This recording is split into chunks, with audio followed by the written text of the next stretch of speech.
تنسى الإعجاب بالفيديو والاشتراك في القناة وتفعيل الجرس ليصلكم كل جديد. بسم الله الرحمن الرحيم. معكم الأستاذ رشيد يتحدو، مستشار التوجيه التربوي بالمديرية الإقليمية لسيدي فني. مرحبا بكم في تتمة لموضوع الأقسام التحضيرية للمدارس العليا، حيث تطرقنا في الفيديو الأول إلى تعريف الأقسام التحضيرية، مراكز الاستقطاب ونسبة المقاعد. سنحاول التطرق في هذا الفيديو الثاني إلى شروط الولوج للأقسام التحضيرية للمدارس العليا وطريقة الترشيح، على أن نتطرق في الفيديو أو الفيديوهات المقبلة إلى الأقسام التحضيرية العلمية والتقنية وولوج سلك المهندس، ثم الأقسام التحضيرية الاقتصادية والتجارية وولوج مؤسسات الاقتصاد والتدبير، ثم الأقسام التحضيرية العسكرية. إذن في البداية سوف نتطرق إلى شروط الولوج. إذن شروط الولوج للأقسام التحضيرية: الفئة المستهدفة هم تلاميذ السنة الجارية في الشعب التالية: علوم رياضية، علوم تجريبية، علوم وتكنولوجيات، ثم علوم اقتصادية وتدبير. إذن فيما يخص شروط الترشيح، أن يكون المترشح يتابع دراسته خلال الموسم الحالي بالسنة الثانية بكالوريا في مؤسسة للتعليم العمومي أو الخصوصي، ويكون قد تابع دراسته بالسنة الأولى بكالوريا بإحدى هذه المؤسسات. والمعنيون هنا هم المتمدرسون فقط، بمعنى أن الحاصلين على البكالوريا أحرار غير مقبولون أو مقبولين في الأقسام التحضيرية. أن لا يتجاوز سن المترشح أو المترشحة 21 سنة عند نهاية دجنبر من سنة الترشيح.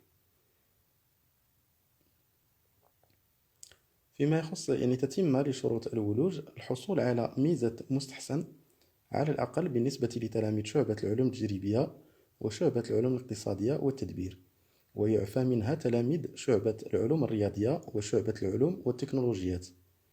أن يكون نوع البكالوريا مطابقا لشعبة الأقسام التحضيرية المرغوب فيها وفي حدود المقاعد المطلوبة.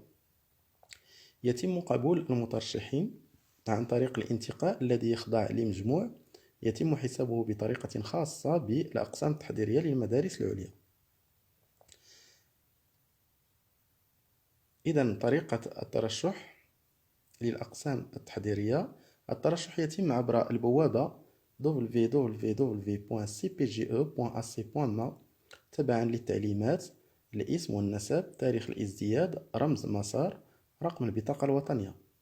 وتتم طباعة الملف A من البوابة بعد التصديق على الترشيح validation، والمصادقة على الصفحة 1 من هذا الملف من لدى السلطات المحلية.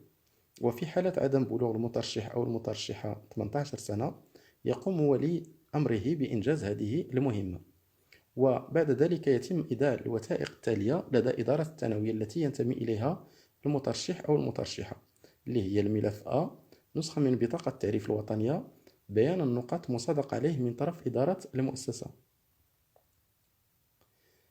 بالنسبة لطريقة الانتقاء، قلنا أنها تعتمد على معادلة.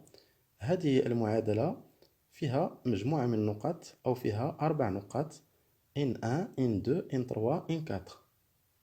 ماذا تعني هذه النقاط؟ بالنسبة ل N1 هي نقطة أقصاها هي 10، حيث تمنح نقطة 10 لغير المكررين، و5 للمكررين بالأولى بكالوريا، و0 للمكررين بالثانية بكالوريا.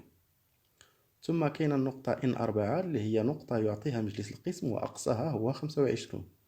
نقطة مجلس القسم تعطى حسب 5 قدرات: la capacité d'adaptation, la tendance au progrès, aptitude à l'effort soutenu, niveau de connaissance, aptitude à communiquer.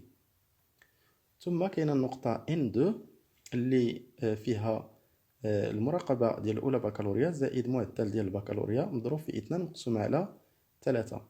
إذن هذه النقطة N2 كتكون فيها المعدل ديال المراقبة المستمرة الأولى بكالوريا زائد المعدل ديال العام ديال البكالوريا مضروب في 2 الكل مقسوم على 3. ثم كاين N3 اللي هي معدل من نقاط المواد الجهوي والوطني، وتختلف حسب نوع البكالوريا والمسلك المطلوب بالأقسام التحضيرية، وتشمل نقاط المواد المؤهلة بالامتحان الجهوي والامتحان الوطني. إذا المعادلة التي يتم بها حساب هذه النقاط للترشح للأقسام التحضيرية للمدارس العليا هي كالتالي: N1 زائد N2 زائد N3 مضروب في 8.5 زائد N4 مضروب في 0.4 ناقص 10، والمجموع تتم قسمته على 200.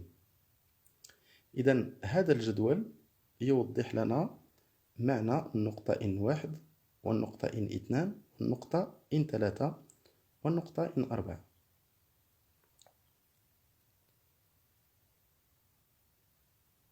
وفي الأسفل هناك إعادة يعني المعادلة التي يتم بها حساب معدل الانتقاء أو الترشح للأقسام التحضيرية للمدارس العليا.